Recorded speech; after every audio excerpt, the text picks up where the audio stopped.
Vergil Vergil Ortiz versus Ortiz. Stanionis Big rescheduled one. for the third time. Third time. Third time's a charm.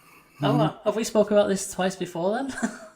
I'm not I think sure. we've mentioned it, but we never quite got to the actual date. The date itself. Okay, well, it's upon us. It is this Saturday coming, Vergil Ortiz, Stanionis. Joshua, give us your thoughts and prediction for this one first. I think matchup wise, on paper, one of the absolute best fights in boxing. The fact that we're getting these two guys going at it with each other at this particular stage. So, one of the best fights in boxing, a top 10 fight, arguably top five, because Emmanuel Stanionis, he showed that he was the real deal in his last fight when he took out Raza Butayev, yeah. Batayev, yep, and took him the distance. I was high on Batayev because I knew that Batayev could punch, and he was a very persistent guy. Because I was watching when he fought Alexander Vesputin, that ended up being a no contest because Vesputin popped on the test. But Vesputin, very solid boxer overall, very skilled guy, and Batayev gave him a run for his money. And some could have argued he may have gotten the edge in that. So seeing the way that Stanionis handled Batayev, it was a very nip and tuck fight where they were just working on the inside in the trenches. And Stanionis, he didn't back down 1 second, and there was some heavy shots being exchanged between both of them. So I think that's going to make for a very good matchup with Vergil Ortiz. We know the deal with him, a guy who's coming in who's knocked out all of his opponents, and he has those heavy shots that seem to really crack and put a hurting on guys, even if they're not landing directly in the spot that he wants them to land. So I think these are two immovable forces meeting each other. And to be honest with you, I think it's 50-50. It's hard for me to make a pick on who exactly will win. I think it's a 50-50 fight. And then given, of course, the delays tied to it, yeah, it kind of makes it hard just to throw out an absolute pick. I'm going toss up. I can't. Maybe that's the easy Draw. way out. Toss up for me. It's going to draw.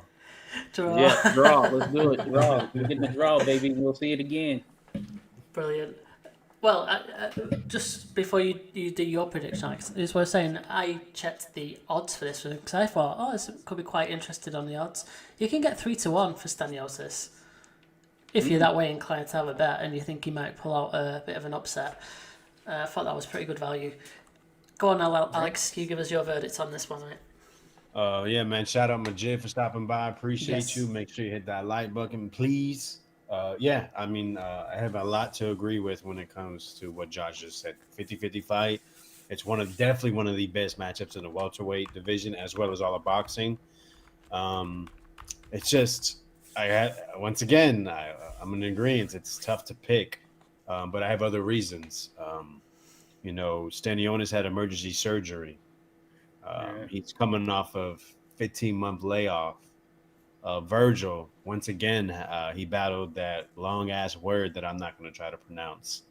And also they said it was due to COVID, which would be like they said he had COVID 2 or 3 times. But yeah, there's a lot of I would say fear about if he's going to be able to make the weight and are we going to continue having the fight.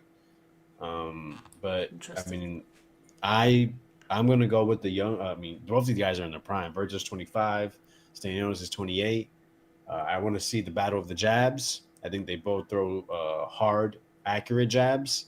But I'm gonna say it's gonna be a very close fight with Vergil just edging it out, whether it be that he earns it or that Golden Boy winning this fight on a purse bid. Giving Vergil extra money to make up for what he's gonna make according to the purse bid splits. Yeah, we could have a controversial fight that we'll have to revisit because we're going to be in this podcast for a long time. So, sweet. It's also worth noting there that Vergil Ortiz has already beaten a Lithuanian in Kavaliauskas. Is that how you say the word? Two fights ago. So, he might not be very popular in Lithuania after next weekend if he does indeed get that win. I think I'm going to side with both of you fellas as well. I think Vergil Ortiz will win, but I think this might be his first points victory that we see. I'm going to go with it. Yeah. Agreed. Majid Boxing in the chat also has Vergil. Thanks for stopping by, Majid. Great to have you here, as usual. Okay, let's have a look at the rest of that event, if there's anything else on there. There is a ladies fight, Marlene Esparza versus Gabriela Alanis. This is down at flyweight, so maybe even less known about ladies down at flyweights than just the ladies in general. Josh, can you give us anything on this one? Well, actually, I'm not familiar with the girl that Marlene Esparza is fighting. Okay. But given great record, kind of the dynamics at varying points, I would think that this is probably one where Marlene Esparza is going to come out victorious. So she has 6 knockouts from Argentina. Yeah, I'm just blindly. I'm going to go with Marlene Esparza. I think ultimately, Marlene Esparza versus Sinesa Estrada is a fight to be seen again at some point. So maybe this leads to that in some capacity. But I'm going with Marlene just based on what I know of her. I don't really know the other girl. Yeah. You never know with some. So this girl, she could come out storming, but you never know. I'm going with Marlene in this one. Well, it's a record made out of Argentina, but they are tough and they can be bangers from South America, but we'll see. Anyone else to shout about on this card, lads, or we are due for wrapping up? Kid Austin, man. Rodolfo referred to him as that nickname. Floyd Schofield as a dude that Golden Boy signed has been giving him a nice push. I was a little disappointed that they didn't try to get him on the Tank Ryan broadcast because I think that was a missed opportunity for boxing because he is one of the top young cats. We were just talking about somebody at 130, but Abdullah Mason, maybe that's going to be someone we could see Floyd Schofield, fight in. Okay. The dreadful buildup of, year after year of building these guys individually to have them matched up, in their prime. So that's definitely one to look out for. And interesting fight on there as well is the Jojo Diaz, who has been dealing with a lot of issues that he said he did with alcoholism. Oh, okay. He's got some.